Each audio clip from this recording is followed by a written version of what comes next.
Keynes ने जो बेरोजगारी का जो ये दिया, सॉल्यूशन दिया, वो फ्रिक्शनल बेरोजगारी यानी कि फ्रिक्शनल अनएम्प्लॉयमेंट को कैसे दूर किया जाएगा उसके बारे में बताया। लेकिन हम देखते हैं कि एक विकासशील अर्धविकसित देश में दूसरे प्रकार की बेरोजगारी होती है, जैसे छिपी हुई बेरोजगारी, डिस्गाइज्ड अनएम्प्लॉयमेंट, और इसको कैसे सॉल्व किया जाएगा इसके संबंध में केन्स ने नहीं बताया।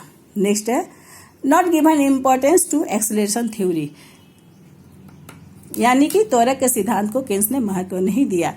हम देखते हैं कि जब आय बढ़ेगी, उपभोग बढ़ेगी, तो उपभोग फिर इंड्यूस इन्वेस्टमेंट के द्वारा एक्सेलरेट करता है, किसको?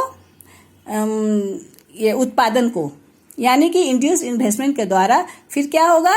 उत्पादन बढ़ेगा। लेकिन जिसको हम क्या कहते हैं? थ्योरी ऑफ एक्सेलरेशन, इसकी व्याख्या केन्स ने अपने सिद्धांत में नहीं की।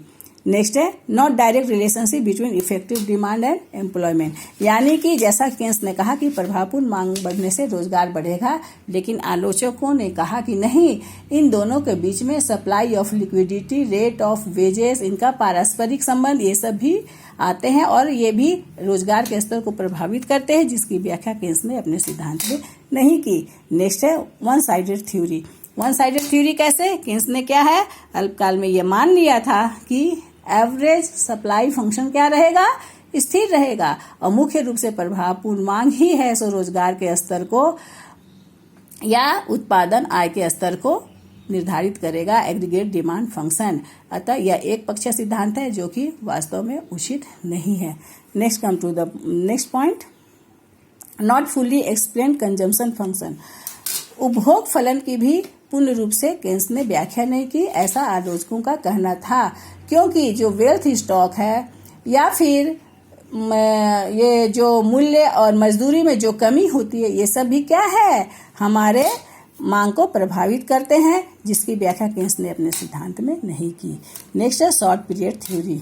केन्स का सिद्धांत हम जानते हैं कि केन्स का सिद्धांत क्या है? शॉर्ट पीरियड थ्योरी है। केन्स का कहना था कि लंबे समय में लोग नहीं रहेंगे, अतः ऐसा सिद्धांत चाहिए जो कि शॉर्ट पीरियड में लागू हो और समस्या का हल करे। लेकिन आलोचकों का कहना था कि नहीं, केवल शॉर्ट पीरियड का सिद्धांत बनाना ही महत्वपूर्ण नहीं होता, बल्कि ऐसा भी सिद्धांत होना चाहिए जो लंबे समय में भी, बाद में भी वो सिद्धांत सफलतापूर्वक लागू हो। And last, more importance has been given to investment, यानी कि केन्स ने अपने सिद्धांत में विनियोग को ज्यादा महत्व दिया।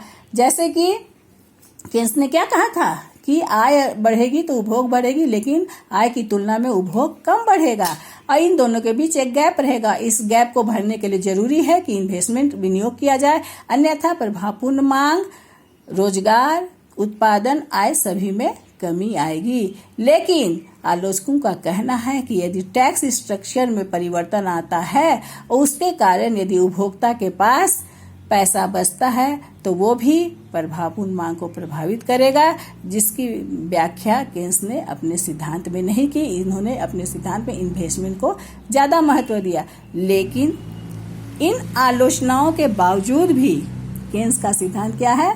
एक महत्वपूर्ण सिद्धांत है। इसका महत्व कम नहीं होता, क्योंकि 1930 की महान मंदी जो कि अमेरिका से शुरू होकर पूरे विश्व में फैली थी, वो इस सिद्धांत को लागू करके ही, केन्स के विचारों को लागू करके ही वो मंदी क्या हुआ? धीरे धीरे दूर हुआ और आर्थिक विकास को गति मिली। इसीलिए कहा जाता है कि Keynes is the doctor of capitalist, यानी कि पूंजीवाद का डॉक्टर कौन है? केन्स है। और जबकि मार्क्स को क्या कहा जाता है? The digger of capitalist. Marks ने क्या कहा था कि पूंजीवाद का विनाश का बीज इसके जड़ में ही है, यानी पूंजीवाद स्वतः खत्म हो जाएगा, उसका विनाश का बीज क्या है? इसके जड़ में है। लेकिन केन्स ने कहा कि नहीं, यदि सरकार आर्थिक क्रिया में हस्तक्षेप करे, विनियोग करे, कार्यों को नियंत्रित करे, बहुत से कार्यों को निर्धारित करे, अपना रोल निभाए, तो पूंजीवादी अर्थव्यवस्था को बचाया जा सकता है और पूंजीवादी अर्थव्यवस्था की समस्याओं को भी दूर किया जा सकता है। यही कारण है कि मार्क्स के कहने के बावजूद भी आज पूंजीवादी अर्थव्यवस्था जीवित है और विकसित देश के अधिकांश विकसित देशों में पूंजीवादी अर्थव्यवस्था ही है ना। Thank you very much students.